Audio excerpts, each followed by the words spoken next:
Welcome to How to Wave.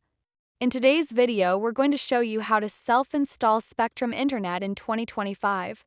First, when your Spectrum installation kit arrives, make sure you have everything: the modem, router, power cables, and any other necessary parts. Begin by connecting your modem to the coaxial cable outlet on the wall. Tighten the connection, making sure it's secure. Next, plug the power adapter into the modem and the wall outlet. The modem should power on and you'll see blinking lights.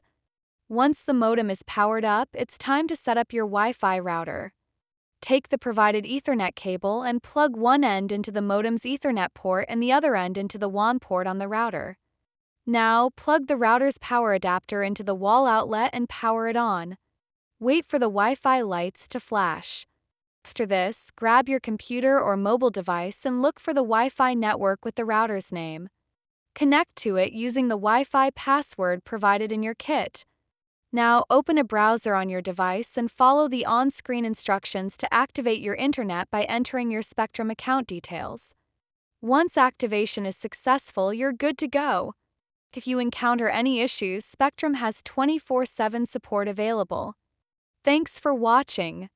Don't forget to like, share, and subscribe to How to Wave for more helpful tutorials.